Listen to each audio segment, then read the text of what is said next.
My parents said they couldn't afford to take me on vacation, then I saw my sister's kids in first class. I didn't say a word.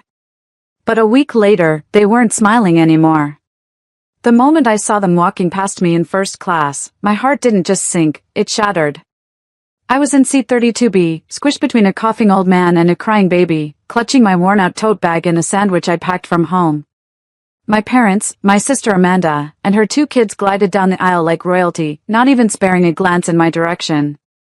Amanda was in heels and a silk scarf like she was starring in some airline commercial, and her kids, decked in tablets and noise-canceling headphones, were already kicking back as a flight attendant offered them orange juice before takeoff.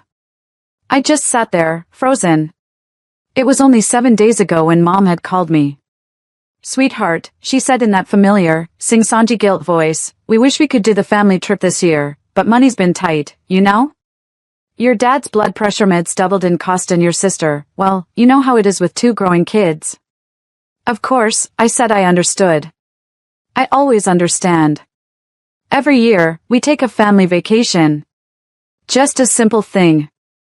A rented beach house in Florida, a cabin up north, something to breathe. It's the one time I actually get to feel like part of something. I'd even requested my time off 2 months in advance, just in case.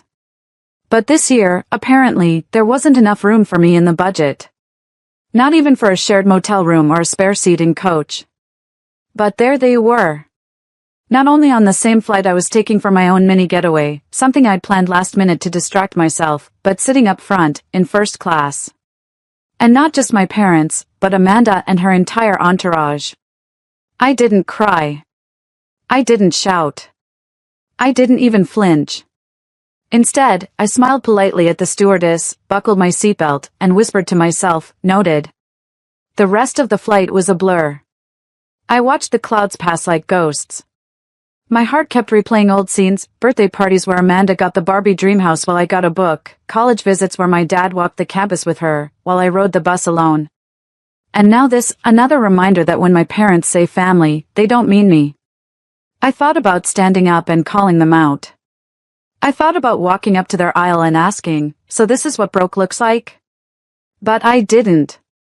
Because I knew. I knew that would only get me labeled dramatic or sensitive again. No, I stayed quiet. But that silence didn't mean forgiveness. Because something inside me shifted that day. I wasn't a little girl anymore, waiting to be included. I was a grown woman who just got a very clear message. They didn't want me there. And I was finally ready to show them what that would cost. The beach resort I checked into was nothing fancy. A modest little place on the quieter side of the island, nothing like the luxury hotels my family usually flaunted on Facebook. But it was peaceful. And more importantly, it gave me the space to think. I spent the first 2 days walking along the shoreline, letting the wind tangle my hair and the salt water sting my skin. I was trying to shake off that image, Amanda's kids snuggled in plush seats, Mom laughing at something my dad whispered, the clinking of champagne glasses barely audible behind the curtain separating first class from the rest of us. They hadn't even told me they were going. Not even a courtesy text. It wasn't just about the plane. It was about being lied to. Overlooked. Again. This wasn't new. Amanda had always been the golden child, class president, homecoming queen, top of her class. I was quieter, more bookish. My dreams didn't sparkle the way hers did. She wanted to model. I wanted to write. But dreams only mattered if my parents approved of them. And they never approved of mine. Growing up, Amanda got new clothes every season. I got her hand-me-downs. Her ballet lessons were a family priority. My poetry contest? They forgot to show up. And when I got my first apartment out of college, struggling to pay rent, they said, "You'll learn to stand on your own 2 feet." But when Amanda's husband left her and she had 2 kids to raise, my parents stepped in like superheroes, new car, mortgage help, school tuition. They always had enough, just never for me. I tried to let it go. Tried to enjoy my trip. But the betrayal clung to me like seaweed in the tide. And then, on the 3rd day, I got a notification that Amanda had posted photos. I clicked through them slowly, my heart pounding with every swipe. First class selfies. Fancy dinners. A yacht ride. Sunset photos with captions like "Family is everything, two hearts." In one picture, Mom was holding Amanda's youngest with a cocktail in hand, smiling like she didn't have a care in the world. I stared at that screen for what felt like hours. And then I laughed, a short, bitter sound that surprised even me. That's when I knew. They weren't just ignoring me. They were rewriting the narrative. Making it look like this perfect, happy family vacation that I was never meant to be part of. As if I didn't even exist. They wanted the world to see Amanda's kids as the legacy. The future. But they had no idea what I'd been quietly building. They didn't know I had recently gotten a promotion at work, doubled my income, and had been working on a side project for months, a project I hadn't told anyone about. They didn't know the connections I'd made, the leverage I had gained. Because while they were busy toasting each other in first class, I was about to take control of something they never saw coming. The moment I got back home, I didn't rush to unpack or check the mail. I just sat on my bed, scrolling through more photos from their trip, photos they hadn't even tried to hide from me. It was almost like they wanted me to see them smiling without me. Like they were proud of the choice they made.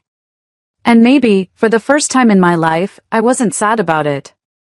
I was just done. I'd spent years chasing their approval.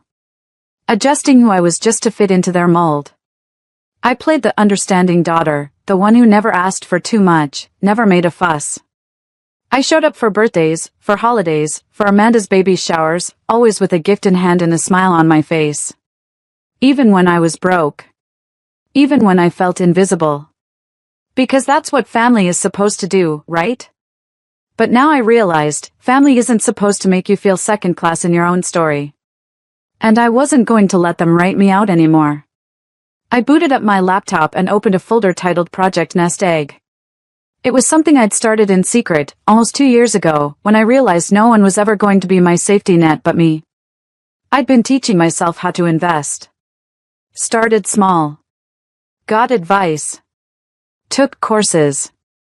Slowly built a portfolio that was now, surprisingly, worth more than Amanda's entire house. The irony? No one in my family had a clue. They still thought of me as the struggling one. The one who didn't need much. They never asked about my job, my plans, or my life. They were too busy managing Amanda's crises, her missed car payments, her overdue credit cards, the expensive tutors for her kids. And I never corrected them. I let them think I was average. Because average people aren't threats. And that gave me power. A week after their return, my mother finally called. Not to apologize. Not even to ask how I was. Just to casually mention Amanda was having a little welcome back brunch and it would mean a lot if I came. I almost laughed. But I said yes. Because I had a plan. I wasn't going to confront them with words. No yelling. No dramatic outbursts. I was going to show them who I had become, silently, powerfully. And when I walked into that brunch with a dress I bought without checking the price tag, a confidence that came from not needing anyone's validation, and an announcement that would shift the entire energy of the room, they would finally see me. Not as a daughter they forgot. But as the woman they underestimated. And that's always the most dangerous kind. The morning of Amanda's brunch, I took my time getting ready. There was something therapeutic about the process, slipping into a soft silk dress that fit me just right, spritzing perfume that didn't scream for attention but whispered confidence. I curled my hair, did my makeup with care, and when I looked at myself in the mirror, I didn't see the forgotten daughter anymore. I saw a woman who didn't need to beg for a seat at the table. She was building her own. The brunch was hosted at Amanda's house, a pristine, suburban palace funded mostly by my parents. When I pulled into the driveway in my new car, a quiet, elegant electric SUV I'd bought in cash a few weeks prior, I saw them all through the window, laughing, eating, Amanda's kids running around with juice boxes. It looked like a Hallmark card. Except I wasn't part of the picture. Yet. I rang the doorbell. Amanda opened it, her eyes widening just a second too long before she smiled. "Oh. You made it." I smiled back. Wouldn't miss it for the world. Inside, the place was buzzing. My mom looked surprised to see me, though she quickly masked it. You look lovely, she said, eyes lingering on my dress. Thanks, I replied, then hugged her loosely. It's good to see everyone. They hadn't asked about my vacation. Not once. And that silence said more than any words could. I waited until everyone had a glass of something in hand, standing around the living room while Amanda gave a small thank you speech for being the best family a girl could ask for. That's when I cleared my throat. I actually have a little announcement, too, I said, smiling calmly as all heads turned to me. There was a beat of silence. I let it sit there. Then I began. Some of you know I've been working really hard these past couple of years. What most of you don't know is that I've started a company, quietly, behind the scenes. I've been investing, consulting, and building something I'm really proud of. I saw Amanda's face freeze. Dad leaned forward, brows furrowed. A company? Yes, I said, pausing to sip my drink. And last week, while you were all enjoying your trip, I closed a deal that officially pushed us into 7 figures. A gasp. Amanda blinked, confused. 7 figures? Like, income? I nodded, cool and steady. Yep. And I'm launching my own mentorship program for young women starting their own businesses. I'll be featured in Forbes Local Leaders next month. I already did the photo shoot. The room went dead silent. For once, all eyes were on me, not with pity, but with shock. It was quiet revenge. No cruelty. No confrontation. Just truth, standing taller than all the lies that had buried me. I watched my parents try to piece it together. The daughter they had written off had just rewritten her story. And the final chapters were hers to tell. The silence at Amanda's brunch didn't last long, but the discomfort in the room lingered like a thick fog. My mom was the first to break it, clearing her throat and forcing a smile. Well, that's wonderful, sweetheart. We had no idea you were doing all that. Exactly. They had no idea because they'd never asked. I simply nodded. Yeah, I figured it was time I stopped waiting for people to notice me and just built something for myself. Dad gave a short laugh, nervous, clipped. Good for you. You always were a quiet one. Amanda didn't say anything at all. She just sat there, eyes darting from her husband to our mom, trying to make sense of what she'd just heard. She looked like someone watching the house of cards she'd been standing on start to sway in the wind. I didn't gloat. I didn't have to. Because Karma had already taken her seat at the table. Over the next few days, things began to shift. First, I got a call from my mother. Hey, honey, I was wondering if you'd like to come over this weekend? Maybe we could catch up properly, just you and me? For a moment, I just stared at my phone, blinking at the words that had always felt impossible. My mother, wanting time with me?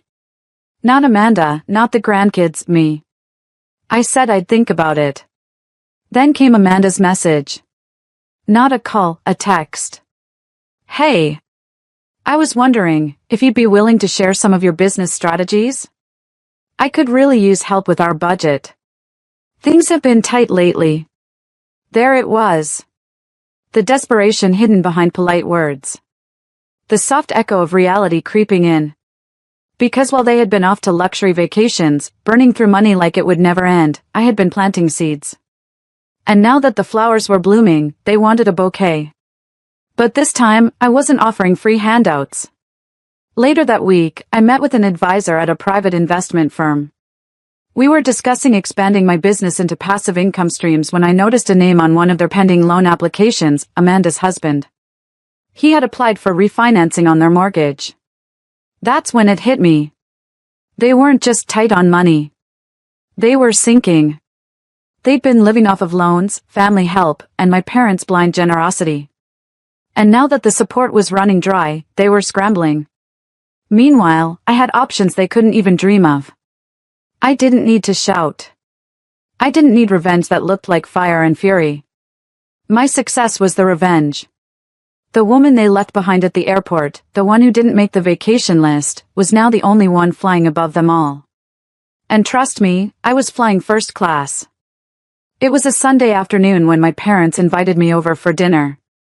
For once, it wasn't a gathering for Amanda's birthday, or one of the kids' recitals, or even some fabricated excuse to celebrate her milestones. This dinner was for me. Just me. I almost didn't go. But then I thought, no, this time, they get to see me on my terms. When I walked into the house, I noticed small things. My favorite dessert on the counter. The good plates set out. Candles. My mom's nervous energy buzzing in the air like static. "Hi, sweetheart," she said too cheerfully, hugging me as if nothing had ever happened. My dad followed, patting me on the shoulder. "You're looking sharp." I sat at the table, composed. Let them perform. I wasn't there to entertain them, I was there to observe. We made small talk. Or rather, they did. I nodded, smiled where appropriate. Then, over the second course, Dad leaned forward and said it. "We're really proud of you, Claire. What you've built, what you've done, it's incredible."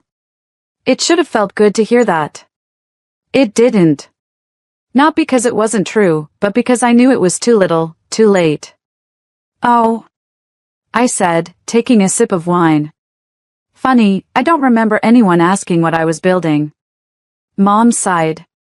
"We know we haven't been fair. With the trips, the way we've prioritized Amanda's family. But we thought she needed more help." "And I didn't?"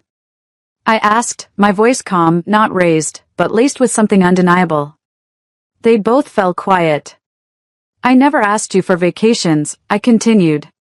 "I never asked you to pay my bills. I just wanted to be treated like your daughter. Like I mattered. But instead, I sat in an airport watching you take her kids to Hawaii while I got silence." My mom blinked, suddenly looking older than I remembered. Dad looked down, guilt settling into his features. "We thought you were always so independent. We assumed you didn't need us like she did." I let that hang in the air.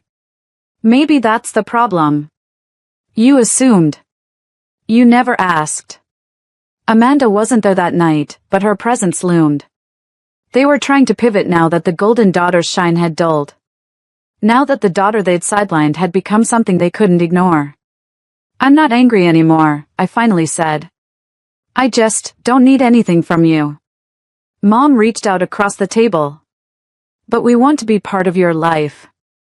I gave a soft smile. "Then start by showing up for me, not when it's convenient, but when it matters. Because I'm not playing second anymore." That was the final line I left them with. I stood up, gathered my purse, and left behind more than just dinner. I left behind years of silent yearning, of trying to fit into a frame that was never mine. I didn't need to fight them. I'd already won. Amanda called me 3 days later. I stared at her name blinking on my phone screen. The same sister who hadn't even texted me when she boarded that first-class flight with her kids. The same one who once laughed when I said I might start a business one day. I let it ring twice, then answered. "Claire?" Her voice sounded softer than I'd ever heard it. Not snide, not dismissive. Just tired. "Hey," I said, flatly. I know you're probably busy. But I really need your advice." There it was again. Need. It rolled off her tongue like she'd just discovered what it meant. She confessed everything. That her husband's investments had gone south. That their vacation fund had turned into credit card debt. That the house they bought for appearances was now drowning them in bills. And worst of all, Mom and Dad were tapped out. "They already gave us a lot," Amanda said, her voice cracking. "But now they said they can't help anymore. They told me we should figure things out like Claire did." I almost choked on the irony. That line, "like Claire did," was the echo of karma. I didn't gloat. I didn't mock her. But I also didn't offer to fix her mess. "You know," I said gently, "there's something humbling about figuring it out on your own. You might discover strength you didn't know you had." Amanda was quiet. Maybe stunned that I wasn't jumping in with a plan, or handing her a lifeline like everyone else always had. But I'd learned something important: some lessons aren't yours to teach. Life teaches them better. Claire, she whispered, I was awful to you. I didn't deny it. I know, I replied. There was no fire in my words, no revenge left in me. Just truth. And honestly, that hit her harder than anything I could have said. When I hung up, I sat there for a long time. I thought about how many nights I had cried quietly in my room, wondering why I wasn't good enough. Why I was always the forgotten one. The overlooked one. But not anymore. Amanda was watching everything she'd built, on shallow favors and temporary pride, crumble beneath her. And I was finally standing on solid ground. People like my parents and my sister never expected the quiet one to outgrow them. To rise without noise. To win without applause. And that's exactly what I did. I had become the woman no one saw coming. The same daughter they left behind at the gate was now flying above every one of them. First class. On her own terms. With no one holding the ticket but her. The days after that conversation with Amanda were quiet. But they were also telling. It was as if the universe had decided to pull back the curtain and show me what had been hidden all along, the truth about my parents, my sister, and the family I'd spent years trying to please. My success was never about a flashy vacation or the praise that always seemed to go to someone else. It was never about showing them up. It was about me proving to myself that I could stand on my own. That I didn't need their validation to be worthy of respect. I didn't need them to see me as a failure to know my worth. I was already something they couldn't ignore. Months later, I got an invitation for a family gathering at my parents' house. It was awkward at first, of course. Amanda showed up with her husband, trying hard to look cheerful despite the obvious weight on their shoulders. They didn't look so put together now. There was no air of superiority, no false confidence. Just the pressure of debt and a crumbling illusion of a perfect life. I walked in and immediately saw my parents' eyes on me, hopeful, almost apologetic. But this time, I didn't wait for their approval. I didn't need them to say anything to make me feel validated. I was fine without it. We sat at the dinner table, small talk filling the spaces between the silence. But I could feel the shift. It wasn't just the way Amanda fidgeted in her chair, avoiding my gaze. It was the way Mom and Dad's attention drifted toward me, aware, finally, that the daughter they'd forgotten had something they could no longer ignore. Amanda, after a long pause, looked at me. Claire, I've been thinking about what you said. About figuring things out on my own. I didn't interrupt her. She wasn't asking for my help. She was just acknowledging something she hadn't been able to see before. I'm trying to make things right. With myself. With my family. I don't know if I can fix it all, but I'm working on it. I nodded slowly, offering her the only thing I could, understanding. It wasn't about offering advice. It wasn't about lifting her up from the mess she'd created. It was about letting her find her own way. Letting her learn what I'd already learned, the value of self-reliance. The conversation shifted as the evening wore on, but the dynamic had changed. No longer was I the forgotten child. I was a woman who had stepped into her own, fully aware of the power that comes from quietly taking control of your own destiny. By the end of the night, I stood up to leave, my parents standing with me. Thank you for coming, Claire, Dad said. We know we've made mistakes. We didn't realize how much we had taken you for granted. I smiled, but it wasn't a smile of forgiveness. It was a smile of closure. I'm not angry anymore, Dad. I've moved on, I said softly. But just so you know, I don't need anything from you anymore. And with that, I walked out of the house, free, strong, and finally in control of my own narrative. Amanda, Dad, and Mom stood there behind me, the weight of their unspoken regret hanging in the air. But for me, it was simple. I was flying above them all. And no one could take that away from me. This was the moment I realized that revenge wasn't about being cruel or spiteful. It was about living better, rising higher, and letting those who once overlooked you see you soar. In the end, the sweetest revenge is the one that leaves you standing tall, unshaken, and victorious, without a single word of hate, just a quiet, confident triumph.